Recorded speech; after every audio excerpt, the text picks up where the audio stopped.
Good morning, dear children. I hope you all will be fine. Today we will start new chapter soil erosion and conservation. Now open page number 51 of your science book. Soil is the uppermost layer of the earth. Soil अर्थ का सबसे ऊपर की layer होती है. It supports plant. ये plants को क्या करती है? सपोर्ट्स करती है, सहारा देती है. अगर मिट्टी नहीं होगी तो प्लांट किस में ग्रोथ करेंगे, किन में हम उनको बोएंगे? Which provide food to all living things on this planet. जो इस पृथ्वी प्लैनेट पर सभी सजीवों को, सभी लिविंग थिंग्स को फूड प्रोवाइड करती है. दस इस प्रकार से soil is the foundation of all life on earth. इस प्रकार से सॉइल क्या है? पृथ्वी पर सभी के जीवन का आधार है. अगर सॉइल नहीं होगा तो प्लांट्स नहीं होंगे, और प्लांट्स नहीं होंगे तो बाकी एनिमल्स भी नहीं होंगे. Means no living beings will be exist on earth. Below the soil there is solid rock. और इस soil के लेयर के नीचे क्या है? सॉलिड रॉक्स हैं. पृथ्वी के नीचे अगर गहराई में हम जाएं, देखें तो इसमें बड़ी बड़ी चट्टानें दबी पड़ी हैं. और अंदर जाएंगे तो ये चट्टानें किस फॉर्म में पाई जाती हैं? मोल्टेन फॉर्म में पाई जाती हैं, पिघली हुई अवस्था में पाई जाती हैं. ऐसा क्यों होता है? क्योंकि अर्थ के अंदर हम जैसे जैसे जाते हैं इसका टेम्परेचर भी बढ़ता जाता है, इंक्रीज होता जाता है. और बहुत ही गहराई में अंदर तक जाने पर यह टेम्परेचर इतना ज़्यादा हो जाता है कि जो सॉलिड रॉक्स हैं वो मेल्ट फॉर्म में पाई जाती हैं, जिनको मैग्मा कहते हैं.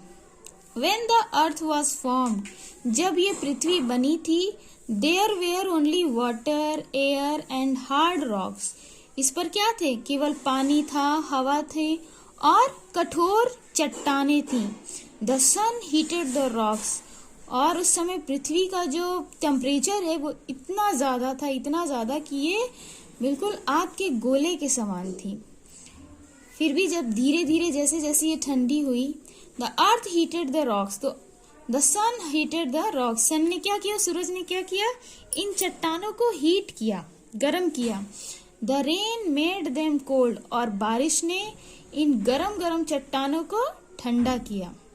And the wind below over them. और इनके ऊपर क्या बही? हवा. This continued for thousands of year. और यही प्रक्रिया, ये जो नेचुरल एक्शंस हैं, ये हजारों सालों तक लगातार चलते रहा. एज अ रिजल्ट, जिसके परिणाम स्वरूप क्या हुआ? The earths broke into small pieces.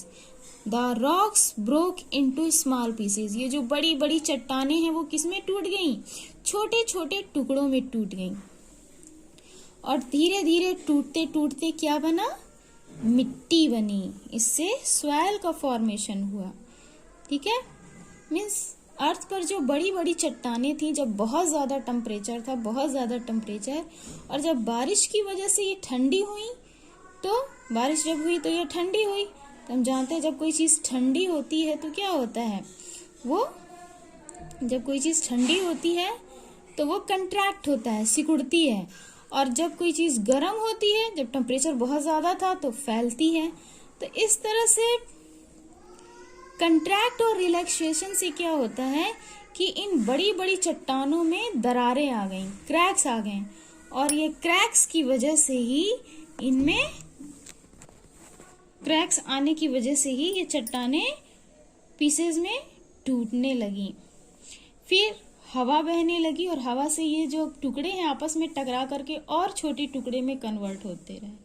और इस तरह से नेचुरल एक्शन के थ्रू जो ये बड़ी बड़ी चट्टानें हैं वो किस में कन्वर्ट हो गई? स्मॉल पीसेस में, छोटे छोटे टुकड़ों में टूट गई. Okay.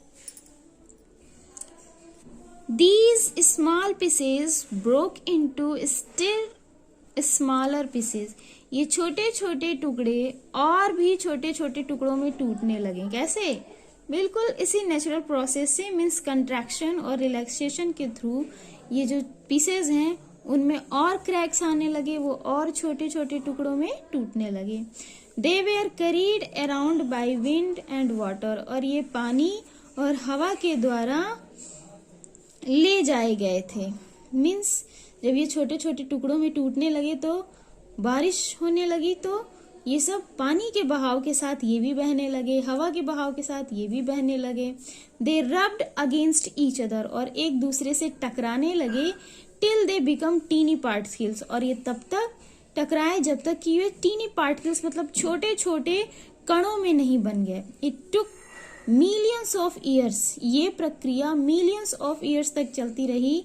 For these teeny particle to change into the loose material which we call swirl, और इस तरह से जो टीनी पार्टिकल्स हैं ये प्रक्रिया तब तक चलती रही मिलियंस ऑफ ईयर्स तक, जब तक कि ये और लूज मटेरियल में नहीं बदल गए, जिनको हम क्या बुलाते हैं, स्वैल कहते हैं। इसको क्या कहते हैं, स्वैल। और इस तरह से स्वैल का फॉर्मेशन होता है। Means by the weathering of the rock soil is formed.